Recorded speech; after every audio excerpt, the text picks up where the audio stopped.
اعوذ باللہ من الشیطان الرجیم بسم اللہ الرحمن الرحیم۔ حضرت امام زمانہ علیہ الصلوۃ والسلام کی دو غیبتیں ہیں، ان میں سے پہلی غیبت کو غیبت صغریٰ اور دوسری غیبت کو غیبت کبریٰ کے نام سے یاد کیا جاتا ہے۔ غیبت صغریٰ کی جو مدت ہے وہ تقریباً 70 سال ہے، اور ان 70 سالوں میں امام علیہ السلام نے اپنے اور عام شیعہ مومنین کے درمیان جن ہستیوں کو واسطہ اور رابطہ قرار دیا انہیں نواب اربعہ کے نام سے یاد کیا جاتا ہے، اور آپ صاحبان کی خدمت میں اب ان نواب اربعہ کا مختصراً تذکرہ پیش کیا جا رہا ہے۔ اور ان میں سے پہلے نائب جناب عثمان بن سعید، ان کی کنیت ابو عامر، اور ان کے القاب العمری، السمان، الزیات، الاسدی اور العسکری ہیں۔ آپ کو سمان اور زیات اس لیے کہا جاتا ہے کیونکہ آپ اپنے اس بلند مقام کی حفاظت کے لیے اور تقیہ اختیار کرتے ہوئے چنبیلی اور زیتون کی تجارت کرتے تھے۔ شیعہ حضرات اپنے اموال اور خطوط لے کر امام کے اس نائب کے پاس آتے تھے اور انہیں اس بیگ میں رکھ دیتے تھے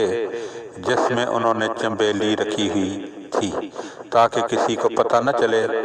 اور وہ انہیں بآسانی امام علیہ السلام کی خدمت میں پہنچا سکیں۔ انہوں نے 11 سال کی عمر میں امام حضرت علی نقی علیہ السلام کی خدمت کا شرف حاصل کیا، اور اس سے اندازہ ہوتا ہے کہ وہ کتنے ذہین، سلیم الفکر، عادل، امین اور معتبر تھے۔ یہ خدا کا فضل خاص ہے جو اسی شخص ہی کے شامل حال ہوتا ہے جس کے بارے میں وہ چاہتا ہے۔ احمد بن اسحاق روایت کرتے ہیں کہ میں نے امام علی نقی الحادی علیہ السلام سے پوچھا، میں کس کے ساتھ معاملات دینی استوار کروں، کس سے دین لوں اور کس کا قول قبول کروں؟ تو امام علی نقی علیہ السلام نے فرمایا، عثمان بن سعید العمری ہمارے معتبر نمائندہ ہیں، وہ جو کچھ میری طرف سے پہنچائیں میری ہی طرف سے ہے، اور وہ جو میری طرف سے تمہارے لیے بیان کریں وہ میرا ہی قول ہے، پس اس کی بات سنو اور اس کی اطاعت کرو، بے شک وہ میرا معتبر اور امین نمائندہ ہے۔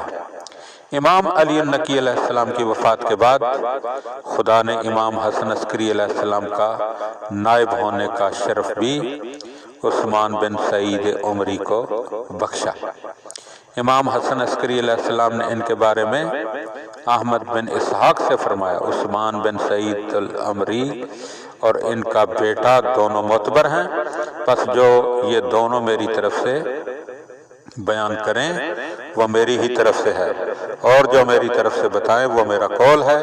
ان کی بات سنو اور اطاعت کرو، یہ دونوں ہمارے معتبر اور امین نمائندے ہیں۔ امام حسن عسکری علیہ السلام نے اسحاق بن اسماعیل کی طرف ایک تفصیلی خط لکھا، اور اس میں سے اہم حصہ، تم عثمان بن سعید سے ملے بغیر نیشاپور شہر سے نہ نکلنا، خدا ان سے راضی ہو کیونکہ میں ان سے راضی ہوں، تم ایک دوسرے کو اپنا تعارف کرانا کیونکہ وہ نیک ہے، امین ہے، پاک دامن ہے اور ہمارے زیادہ قریب ہے۔ محمد بن اسماعیل اور علی بن عبداللہ سجستانی دونوں روایت کرتے ہیں کہ ہم سامرہ میں امام حسن عسکری علیہ السلام کی خدمت میں تھے، آپ کے پاس آپ کے شیعوں کی ایک جماعت تھی، ہم نے دیکھا کہ آپ کا خادم بدر آیا اور اس نے عرض کیا، اے میرے مولا، دروازے پر کچھ لوگ ہیں جن کے چہرے گرد آلود، امام نے حاضرین محفل کو بتایا کہ وہ یمن سے آئے ہیں اور ہمارے شیعہ ہیں۔ راوی کہتے ہیں تھوڑی ہی دیر میں عثمان بن سعید آ گئے تو ان سے امام ابو محمد حسن العسکری علیہ السلام نے فرمایا، جاؤ عثمان، تم وکیل ہو، خدا کے مال کو وصول کرنے کے لیے معتبر اور امین ہو، ان یمنی لوگوں سے جو مال لائے ہیں وصول کر لو۔ پھر ہم دونوں نے کہا ہے مولا بخدا عثمان آپ کے بہترین شیعوں میں سے ہیں، اور آپ نے عثمان کا مقام بتا کر ہماری معرفت میں اضافہ کیا، اور بے شک وہ آپ کے نائب اور مال خدا وصول کرنے میں معتبر ترین انسان ہیں۔ امام علیہ السلام نے فرمایا جی ہاں، اور گواہ رہو کہ عثمان بن سعید العمری میرا وکیل ہے، اور اس کا بیٹا محمد میرے بیٹے اور تمہارے مہدی علیہ السلام کا وکیل ہوگا۔ شیعوں کی ایک جماعت سے مروی ہے جن میں علی ابن ہلال اور احمد بن ہلال اور حسن بن ایوب وغیرہ شامل ہیں۔ ایک طویل حدیث ہے، وہ بیان کرتے ہیں کہ ہم امام حسن عسکری علیہ السلام کے گھر پر جمع تھے تاکہ ان سے ان کے بعد حجت خدا کے بارے میں سوال کریں، اور اس وقت وہاں 40 افراد تھے۔ حضرت عثمان بن سعید نے کھڑے ہو کر امام علیہ السلام سے پوچھا ہے فرزند پیغمبر صلی اللہ علیہ وآلہ وسلم، میں ایک ایسے امر کے بارے میں آپ علیہ السلام سے پوچھنا چاہتا ہوں جو آپ مجھ سے بہتر جانتے ہیں۔ امام نے فرمایا جس بات کے لیے تم آئے ہو اس کے بارے میں تمہیں بتاؤں؟ لوگوں نے عرض کی کہ جی ہاں فرزند پیغمبر صلی اللہ علیہ وآلہ وسلم۔ امام نے فرمایا تم میرے بعد حجت کے بارے میں پوچھنے آئے ہو؟ وہ بولے جی ہاں۔ اتنے میں ایک لڑکا آیا جس کا جیسے چاند کا ٹکڑا ہو، امام حسن عسکری علیہ السلام کے ہم شکل تھے۔ امام نے فرمایا میرے بعد یہ تمہارا امام ہے اور تم پر میرا خلیفہ اور جانشین ہے، اس کی اطاعت کرنا اور میرے بعد گروہوں میں نہ بٹ جانا، ورنہ تم اپنے ادیان میں ہلاک ہو جاؤ گے۔ آگاہ ہو اور تم آج کے بعد اسے نہ دیکھ سکو گے یہاں تک کہ اس کا وقت پورا ہو جائے، پس عثمان کا قول قبول کرو اور اس کا حکم مانو اور اس کی بات تسلیم کرو۔ یہ امام ابو محمد حسن عسکری نے امام مہدی کی ولادت کے بعد حضرت عثمان بن سعید کو حکم دیا کہ وہ ہزاروں ارتال گوشت اور روٹی لے کر انہیں فقیروں میں تقسیم کریں، بہت سے گوشت فندوں سے امام علیہ السلام کا عقیقہ کریں۔ حضرت عثمان بن سعید بغداد میں رہتے تھے، اکثر سامرہ کی جانب سفر کرتے تھے تاکہ دونوں اماموں یعنی امام علی نقی اور امام حسن عسکری سے ملاقات کر سکیں۔ بعض روایات میں یہ ہمیں ملتا ہے کہ یہ عثمان بن سعید امام حسن عسکری علیہ السلام کے غسل، حنوط اور کفن اور دفن کے موقع پر موجود تھے۔ آپ نے ہر روز، ہر ہفتے یا ہر مہینے کتنی مرتبہ امام علیہ السلام سے ملاقات کا